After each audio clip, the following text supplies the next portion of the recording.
बांग्लादेश में तख्ता पलट के बाद हिंदुओं पर भारी संकट छाया हुआ है। मुस्लिम समुदाय के लोग हिंदुओं के घर में घुसकर उनकी हत्या कर रहे हैं, उन्हें फांसी से लटका रहे हैं, लड़कियों का रेप कर रहे हैं। इस समय भारत में सबसे बड़ा एक सवाल पूछा जा रहा है, क्या बांग्लादेश जैसी स्थिति भारत में हो सकती है? बांग्लादेश में शेख हसीना के हाथों से सत्ता छिन चुकी है।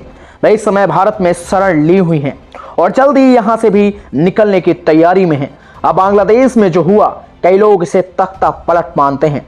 अब वैसे तो एक अंतरिम सरकार का गठन होना है, लेकिन क्योंकि सेना की सीधी भूमिका उसमें रहने वाली है, इस वजह से उसे तख्ता पलट जैसा ही माना जा रहा है।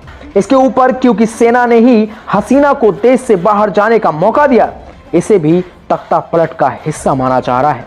इस समय सबसे ज्यादा भारत में एक ही सवाल पूछा जा रहा है, क्या भारत में भी कभी तख्ता पलट हो सकता है? क्या भारत की सेना भी कभी शासन कर सकती है? अब इसका एक सीधा जवाब है कि ऐसा नहीं हो सकता है, क्योंकि असल में जिन भी देशों में लोकतंत्र ज्यादा मजबूत रहता है, आपको इस वीडियो के माध्यम से हम बताएंगे कि भारत में तख्ता पलट क्यों नहीं हो सकता है। नमस्कार, मैं हूं गौरव पाठक। स्वागत है आपका चैनल गौरव पाठक एजुकेशन में। आइए आपको कुछ मेन पॉइंट्स बता देते हैं जिससे भारत में कभी भी तख्ता पलट नहीं हो सकता। अब भारत की सेना का जैसा इतिहास रहा है, वहां पर अनुशासन ही सर्वोपरि है। उसका एक कारण यह है कि भारत की सेना के जो सिद्धांत हैं वो पश्चिमी देशों से प्रभावित चलते हैं। असल में अंग्रेजों ने भारत पर राज किया, उनकी तमाम पॉलिसी का देश पर गहरा प्रभाव रहा। ऐसे में सेना भी इससे अलग नहीं रह पाई। छोटी मोटी घटनाएं तो होती रहती हैं।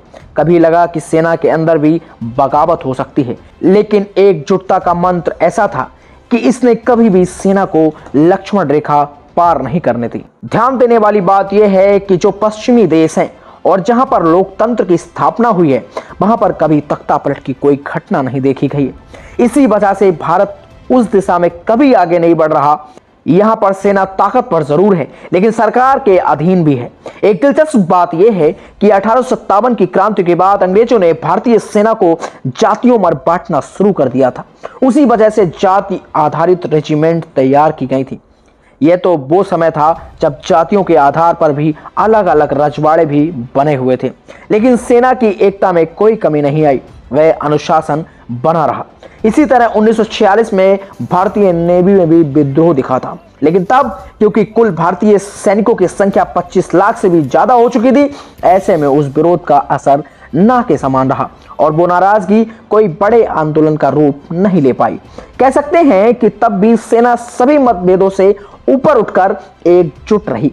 वैसे भारत के प्रथम प्रधानमंत्री पंडित जवाहरलाल नेहरू को भी इस बात का श्रेय दिया जाना चाहिए कि उन्होंने पहले कार्यकाल के दौरान ही सेना की शक्तियां स्पष्ट कर दी थी। उन्होंने यहां तक साफ कर दिया था कि देश में हमेशा सुप्रीम तो सरकार ही रहने वाली है। इसे ऐसे समझ सकते हैं कि देश के जो पहले कमांडर इन चीफ बनाए गए थे, उनका नाम जनरल करियप्पा था।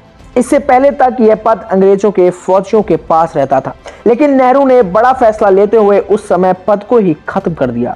उनका तर्क था कि सेना, नौसेना और वायुसेना की अहमियत समान है, ऐसे में तीनों को अलग अलग प्रमुख मिलना जरूरी है। अब नेहरू ने यह फैसला तो लिया, इसके साथ साथ उन्होंने साफ कर दिया कि रक्षा मंत्री का पद सबसे बड़ा रहेगा और तीनों ही सेना के प्रमुख उन्हें रिपोर्ट करेंगे।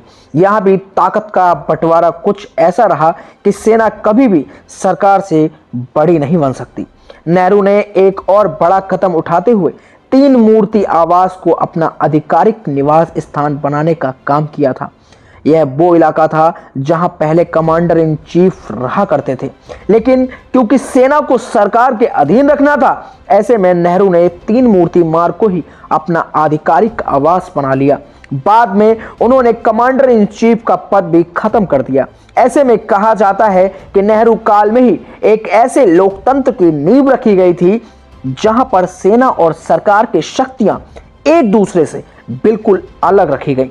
इसका एक प्रमाण तो आपातकालीन के दौरान भी देखा गया। कई जानकार चाहते थे कि उस समय इंदिरा गांधी के खिलाफ तीनों सेना प्रमुख को एक हो जाना चाहिए था, तब की पीएम से स्थिति को लेकर बात करनी चाहिए थी। लेकिन क्योंकि भारत में लोकतंत्र रहा और सेना में खुद को राजनीति से अलग रखने का फैसला लिया, ऐसे में उस दौर में भी सेना ज्यादा ताकतवर दिखाई नहीं दी। माना जाता है कि तख्ता पलट वहीं पर होता है जहां पर अस्थिरता बन जाती है। राजनीति दल खुद से कोई फैसला नहीं ले पाते, लेकिन भारत में कभी भी ऐसी स्थिति नहीं आई।